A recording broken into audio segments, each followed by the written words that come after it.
So alrighty, so there is only one thing left to do, which is to test out if this thing can hold me or not. So let's do that.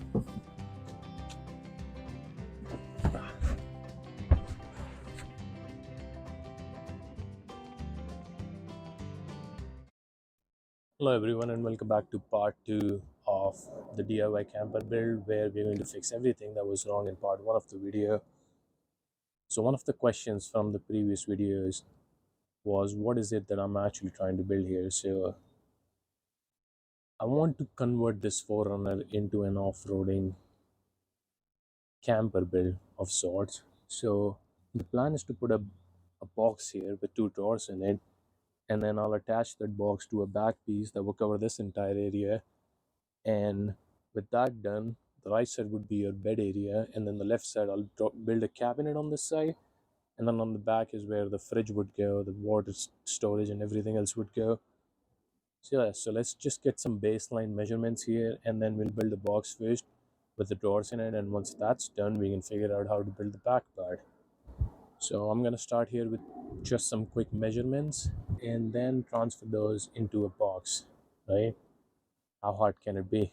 So I've got my measurements all written down here. So I think the width of the box would be about 41 inches and it would run 44 inches deep, and the height would be about 11 inches to a foot.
I don't know why, but it's so fucking hot out in Seattle today, so I'm gonna quickly go change into something which would protect me from the heat. So I'll be back.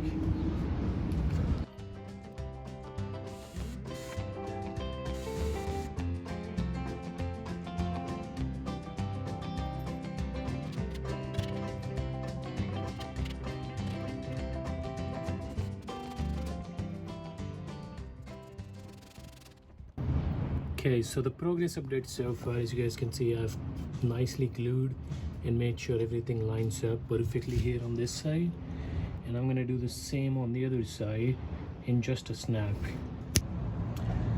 And just like that, the other side is also done. I did mess up a little bit on this side, as you can see, but oh well.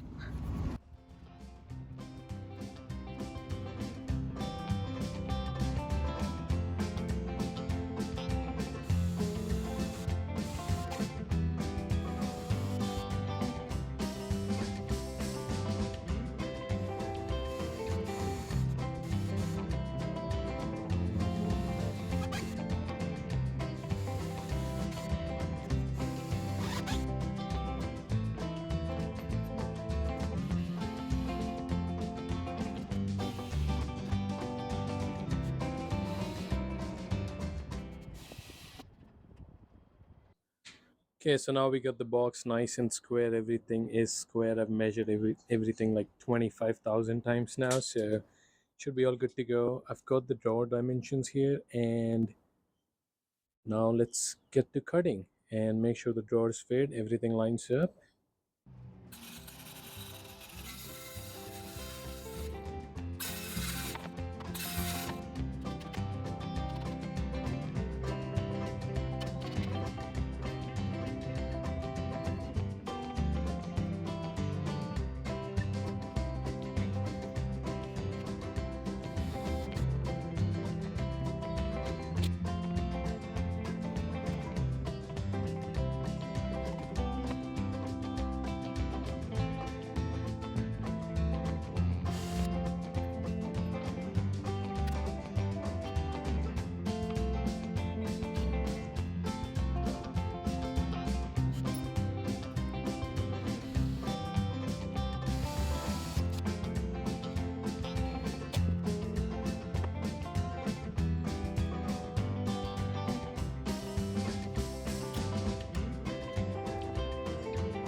We got the first drawer in, and it sits nicely in there. You can use these pull tabs on both sides, and the drawer comes out easily, and the drawer goes back in easily. But for now, I'm very happy with the progress so far. And on to the next one. Joking. It's gonna take me a while, so I'm gonna go spend like 3 hours making that drawer now. But I'll keep you guys updated on the progress.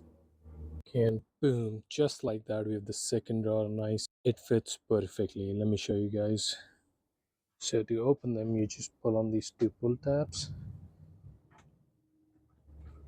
It's hard to do one-handed. Just like that, it comes out.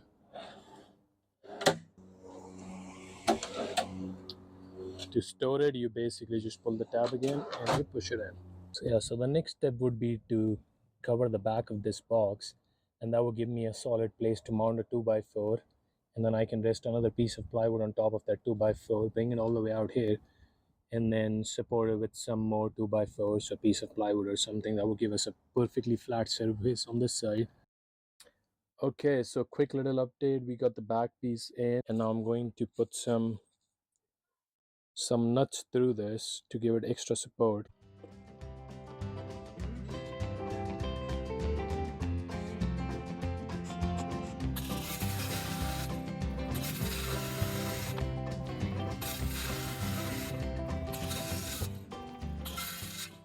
So we've got the back piece in. This is your flat surface where the bed would sit, and this piece is on a hinge which you can lay down to have full extension. And then when you're driving and you want to pull your seat back, you can just put it back down. And these are the supports that I mounted, and they basically do not touch the seat or are in the way of the seat when you pull the seat all the way back. So that's a great addition. And I've only put it on one side where the bed would go. On the other side, if I need to, I've already got that support in. I can probably mount another one, and if I don't need it, I'm probably just gonna leave it like that. Okay, so as per for this side, I have a piece of OSB that's cut out which perfectly matches the contour of the body panel here, and I'm gonna just simply lay it down, matching right about here. I'll do the same on the other side, and then after that I'll put a 1/4 inch thick piece of sheet on top of this entire area, which would give me like a nice flat surface face all the way to the back. And then I've got some felt liner which I'm going to apply on top of it, and same on that side to those pieces. And once that's done, we'll pretty much have a place to sleep. So that's great news. So yeah, let's quickly go ahead, cut these pieces off, put a 1/4 inch piece of plywood, and we'll be good to go.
Okay, so we have got the top on with the fin liner all the way through. As you can see, I had to cut a piece out here just because this is where my spare tire goes.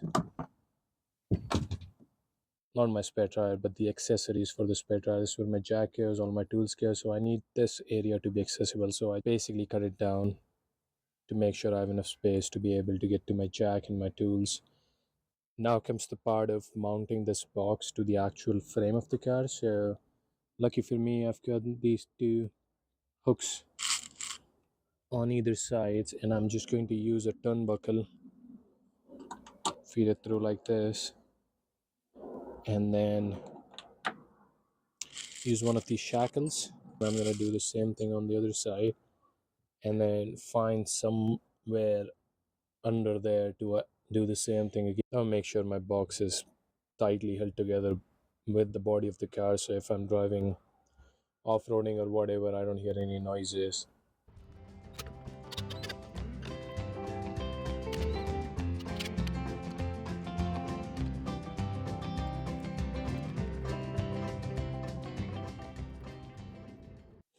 So you've got a tie-dye points in. I have securely fastened the entire box to the car and it's not moving anywhere.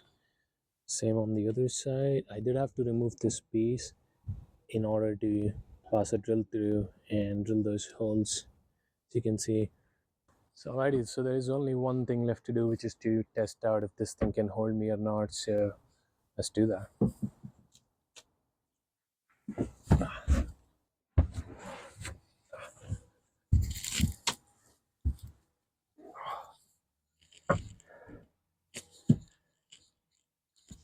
I mean, this thing can hold me pretty easily, but one thing that I'm thinking about is the fact that how close I'm to the ceiling, and that's something I'll have to get used to. I know I could have made the doors slightly shorter, but I do like the fact that I have some extra space, so I think I'll have to deal with this. Apart from that, everything is pretty good. Yeah, everything seems to nothing moves. Everything seems to be working just fine. And this is the headpiece that I can roll back up and down based on if I want to drive the car or not. So now the question is, what's in the next video?